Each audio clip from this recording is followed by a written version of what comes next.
Hi everyone, welcome to the channel, and I am here for another list video for you guys. And for this list video, just like my last one for the best albums of the year 1980, I am now going to be doing the best albums, in my opinion, of the year 1990. Albums that are turning 30, of course. Or have already turned 30. You get the idea. But yeah, this was actually a video idea that was requested by, of course, Max Palmer. He gave me the idea to do the same video like I did for the albums that came out in 1980, for the same for the albums that came out in 1990. So I figured, you know what, that's a good idea, so I'll go ahead and do that. This is, again, a top 5 list. There's definitely more albums that could have made this list, some that I can think of for sure, but again, I just wanted to turn this down to a top 5. That's all. So let's go ahead and begin. This is in no particular order. So first up, I think we will begin with Alice in Chains, Facelift. And this is probably Alice in Chains' best album. At least that's what I think. Either this album or Dirt is my favorite Alice in Chains record, but yeah, this is definitely one of their best regardless. I mean, there's definitely a lot of great songs on this album for sure. Many great songs, of course, like We Die Young, Sea of Sorrow, Love, Hate, Love, I Know Something About You, and yeah, this album just has a lot of great material on it.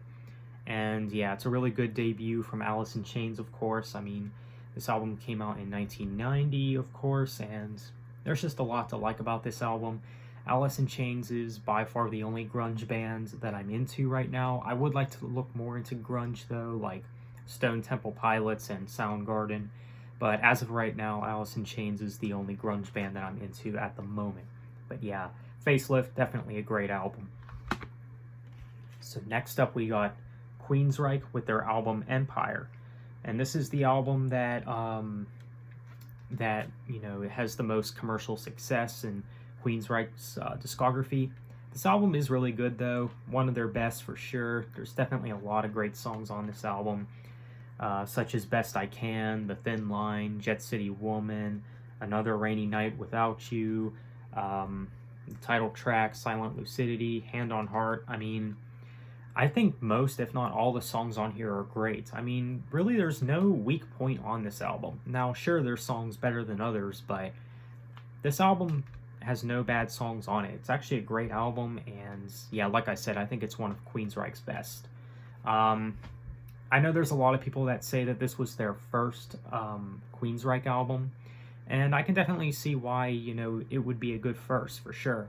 It wasn't my first. My first was actually Rage for Order, but this would still be a very good start if you're, wanting to check out Queensryche.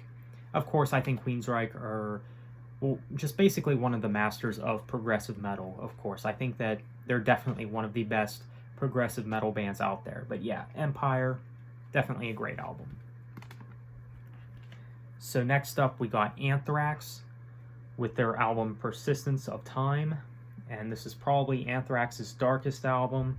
This was the last album for a little bit with their original vocalist before he came back with their album Worship Music, I think. But yeah, this album is really good. Definitely one of their best. Many great songs on here, of course, like Time, Keep It in the Family, and many others. But yeah, One Man Stands. I mean, this album just has a lot of great material on it, and I think some of Anthrax's best songs. It's a pretty heavy album too, probably one of Anthrax's heaviest. Anthrax is a band that's not, really given enough credit, when it comes to the big four of thrash metal.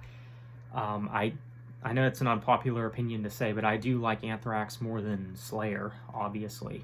I'm not really a fan of Slayer. They're probably my least favorite of the big four, honestly.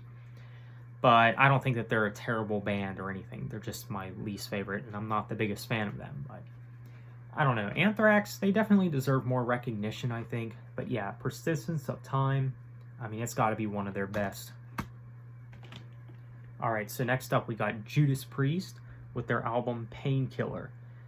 This album is just absolutely spectacular. Now, this album, I will say, it's definitely overrated. I mean, I know there's a lot of people that say that this is their best or this is their favorite Judas Priest album and all that. Now, I understand that that is subjective. It is more of a subjective thing, you know, if people have this, you know, at the top of their rankings or whatever.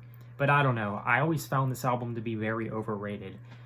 I personally do not see how it can be their best. I mean, I can understand the appeal for it, and it's definitely a great album, but I don't understand the people that say that this is their best. I mean, that's just, I don't know. But this album is still really good, though. There's definitely a lot of great songs on here, like Painkiller, Metal Meltdown, Nightcrawler, and A Touch of Evil. These are some fantastic tracks.